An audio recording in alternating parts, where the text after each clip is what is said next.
Hello, and welcome to the Narrowing Path, Walking the Spiritual Walk. My name is Steve Van Eiderstein. Thank you all for joining me, and thank you for your patience as I have been on hiatus for the past couple of weeks. I have had a lot of life showing up lately, and I appreciate you bearing with me and sticking with me as I took the time I needed to kind of get things back in order. That's part of this whole living spiritually thing is understanding when you need to prioritize and kind of take some time for yourself, which is something I had to do. And now I'm back and I'm excited to be here to read the next chapter. We are going to be reading the next chapter out of the book I Was a Pagan by VII Kitchen. And we just read about his first engagement with the Oxford group. And we're going to be reading the chapter, I think, about being reborn, actually. This is the copy I read out of. It is called, trying to see, get that in the light a little bit more. There we go. It's I Was a Pagan by VII Kitchen. You can also get the reprinted copy that's secondarily named or titled Believing in False Gods. I Was a Pagan by VII Kitchen.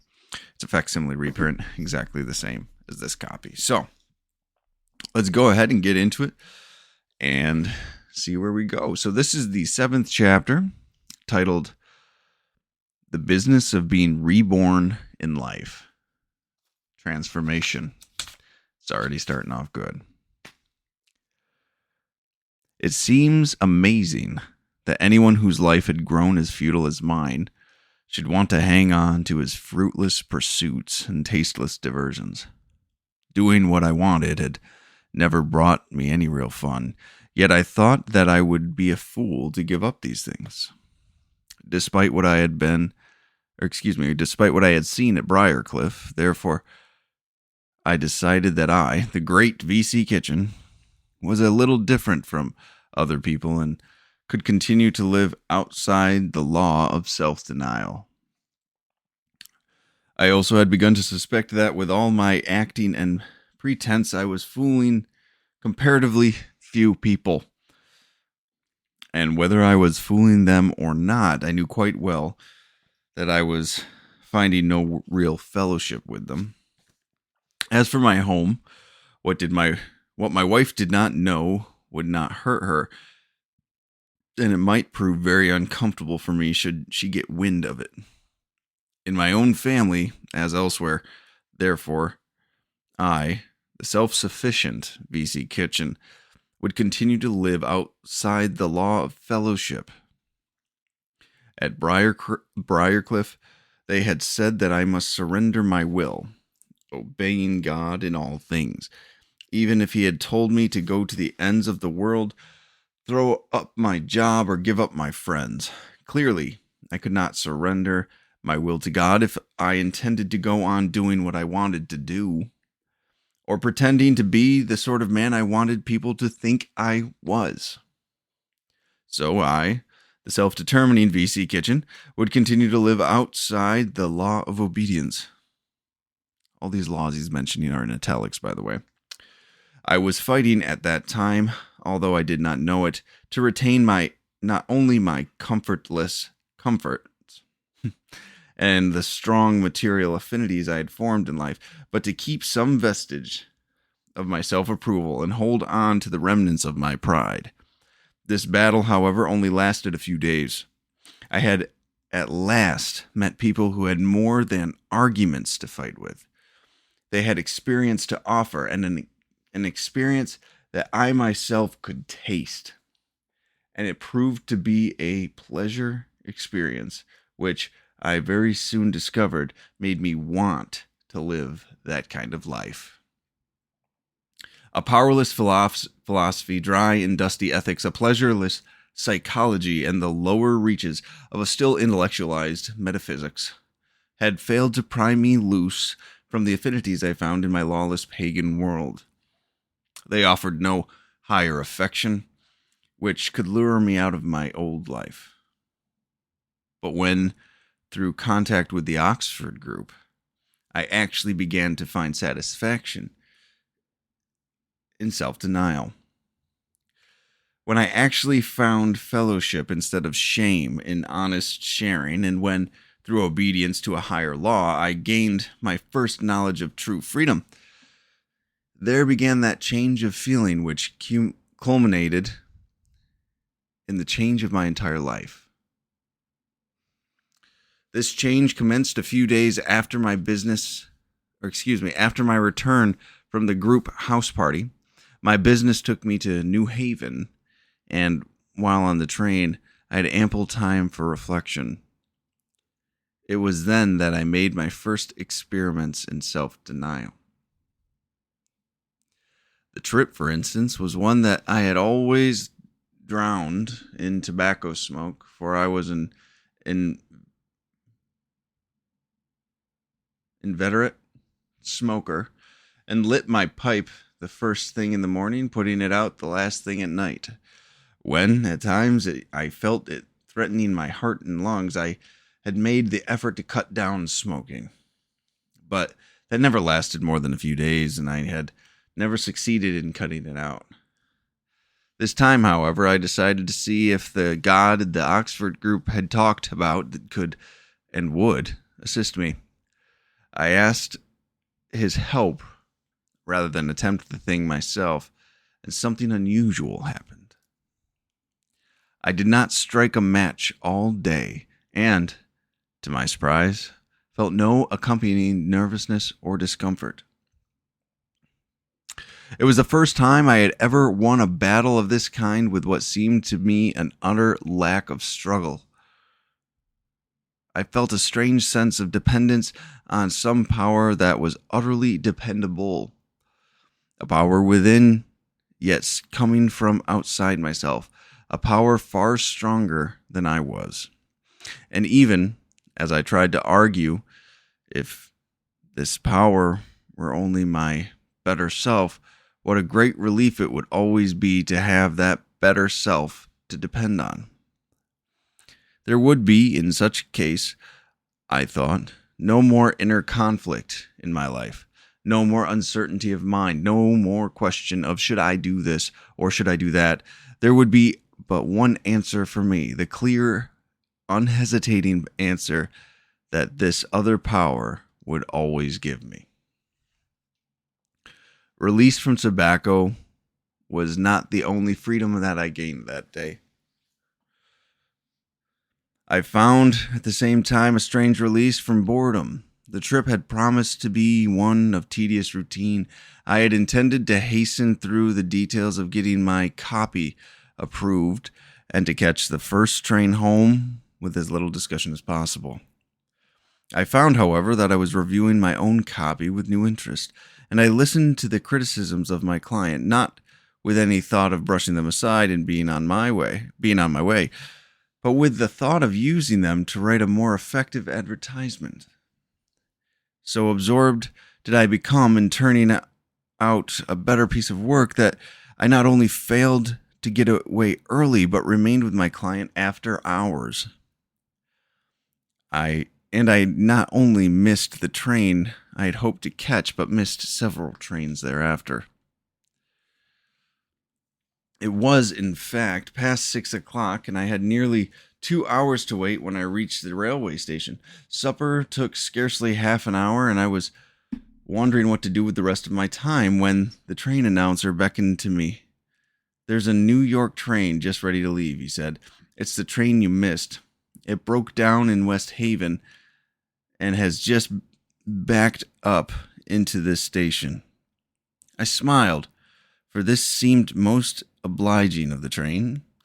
It seemed, in fact, almost as if, in recompense for giving extra time myself, God had spared me the annoyance of boarding that train, had given me opportunity to enjoy a comfortable supper, and then saw to it that I had no further time to wait before resuming my journey. This, to say the least, had been a day of unusual occurrences, and I decided that there might, after all, be some fun in living with my usual comforts and interests less at heart. I did not realize it then, but I had already begun to live within the laws of self-denial. Even before this trip, moreover, I had begun experiments in a new kind of fellowship. While driving back from Briarcliff, for instance, I had noted a new interest and animation in my relationship with the man I had known most intimately for the last 20 years. He did not reach my house till 3 a.m, yet so interested were we that we routed my astonished wife out of bed and sat up till 5 in order just to tell her just what we thought about it. And there, as we talked, strange things began to come to mind. I actually imagined myself sitting beside her and telling her the things I was sure I never could or would tell her. The outcome of these curious experiences was that several days later, we both went back to Briarcliff. The Oxford group house party was still in full swing, this time we stayed but a day and a night, yet that was enough to water the seed already planted. We were not, as we thought, fully convinced yet. We were not, as we thought, fully convinced yet. Oddly enough, as we drove home the second time, each was ready to defend the movement valiantly when anyone started to criticize what he had seen and heard. Inwardly, I knew it was a step I would have to take someday. I hoped my wife would take it too. But neither of us guessed just then how close we really were to the brink of that new world. The miracle, in fact, began to happen as soon as we reached home. I found myself sitting on the sofa by my wife, just as I had imagined. She started the conversation, and then, without knowing exactly how or why, I found myself blurting out the whole story I was never going to tell anybody. My wife, to my amazement, had something to tell too. We both were taken by surprise and then by a sense of great relief, which, to me, proved even more surprising. I could and would have sworn that the sins of my past life were not really bothering me. Though I was ashamed to let the rest of the world know my secret acts and desires, they were not, I thought, troubling my own conscience. And my wife, when I heard her story, seemed to have even less cause for uneasiness. When, however, we told each other fully and freely the kind of people that we really were, the kind of things we really did and thought, when we took off the masks we had worn through 17 years of married life and stopped pretending to each other to be something that we were not, we each distinctly felt an acute and actual sense of physical release. And though some 40,000 pounds had rolled from our shoulders. This sensation of release and freedom is, I now know, an almost universal experience for all who face and confess their sins under the eyes of God and one other person. This is especially true if that other person is one who has suffered through your sins, as, in my case, my own wife had suffered. Being honest with her was the first time I had ever been really and fully honest with anybody. An entirely new bond sprang up between us, and although again I did not realize it, I had begun to live in a touch with God, and without barriers of bluff between myself and my fellow human beings. I had, in fact, begun to live within the laws of fellowship.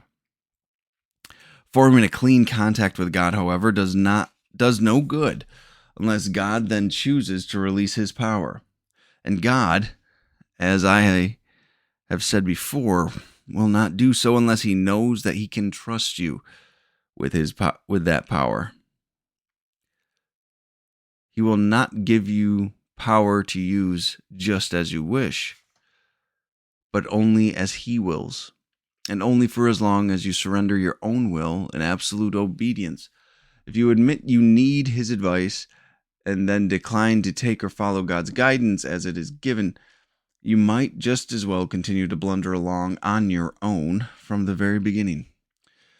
By God's grace, however, my wife and I no sooner had taken the very necessary step of sharing and confessing our sins to each other than we had led to take the second and crucial step of self-surrender.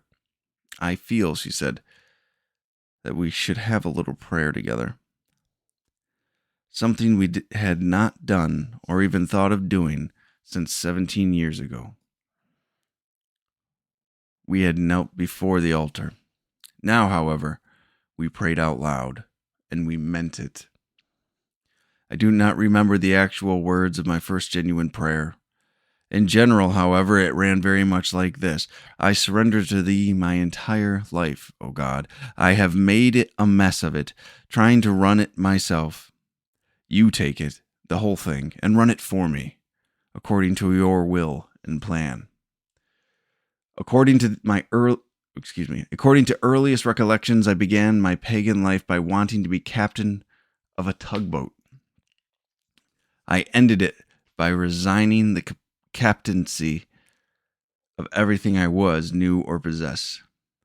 I am the master of my fate gave way to thine is the kingdom and the power. Thy will be done was substituted for I am the captain of my soul.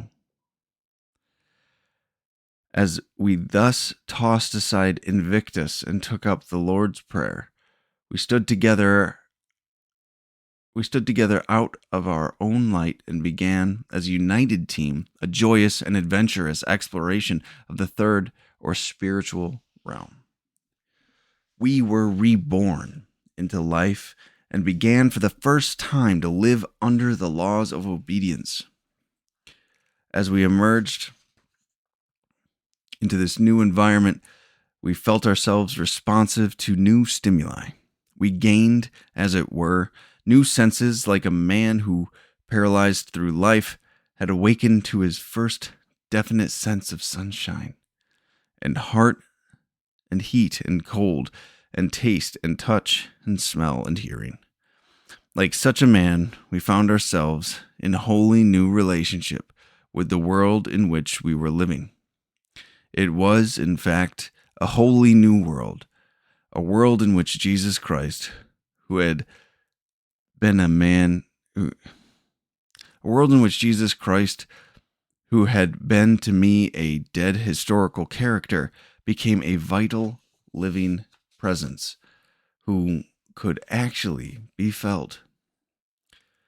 With the inspiration of this presence, it was a world in which the moral and spiritual qualities of human beings, or their lack, were as clearly discernible as their mental and physical qualities, and had been in the world of our former understanding.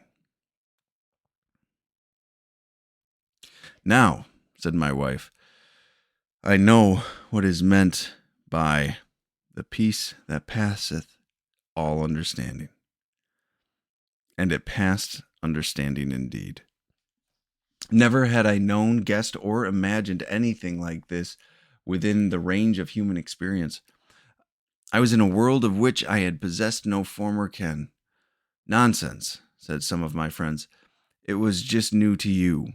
We, for our part, have known religious experience all our lives, and it's an old story.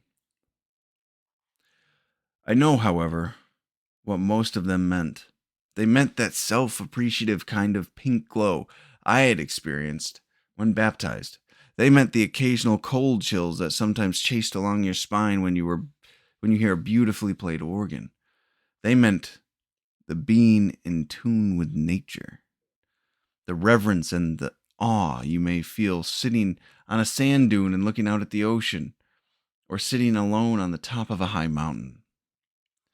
I too had felt those things, but I can assure my readers, and so can thousands of others in the Oxford group and elsewhere, that they are nothing at all, compared to the deep, vital, life-changing experience of facing your sins honestly and of then surrendering your life to God, wholly and without reserve. I had not lived at all until I began with new quality of life, a life which is lived within the laws of self-sacrifice, fellowship, and obedience. It is then and then only, that a self hitherto divided and consciously wrong, inferior, and unhappy becomes unsatisfied and unconsciously right, superior, and happy, according to the famous definition of William James. It is then and then only that the luminous vision, abundant life, integration of character, power of helpfulness, and creativeness is living creativeness in living come to those who confess not merely their faith but their sins, and who profess not merely a belief in God but begin to practice absolute obedience to Him. What a difference all this made in the actual business of living. Instead of finding myself sure-fitted with the stale delights and ever-deadening throwback of self-indulgence, I found myself open to and refreshed by the kind of joy to be found in God's approval. It is joy which is ever so much keener and more zestful than any I had ever experienced from self or public approval. Instead of the pretenses of society, a cloying intimacy with women, a shallow friendship with men, utter boredom with most people, and a self-seeking eye to all, I found that deep and joyful fellowship of the communion of saints. Instead of the sourness of my own sweet way, instead of the self-promoting plans and their inevitable frustration, the disappointment, instead of rigid programs leading nowhere and vainglorious ideals, I found the energy pattern, quote unquote, of God as free and rhythmic as a bird and as different from the slow and stupid mapped out plans of men.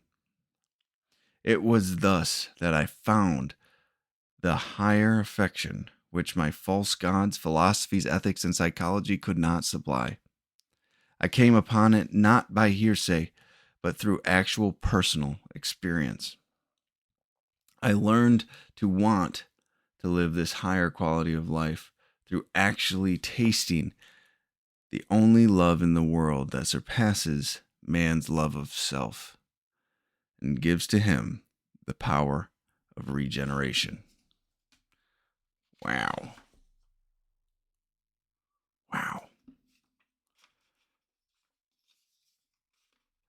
There's so much to unpack in that chapter. Let me tell you, there's so much. I'm very excited to go through that chapter and to review it for you on the next episode. That was incredible. I hope you guys enjoyed that as much as I did, and I'm glad to be back on with you guys sharing this experience. So I will be back on hopefully next weekend with the review of this chapter, and it might be a long one. There's just so much to actually go through, but I appreciate y'all's time, and until next time, thanks.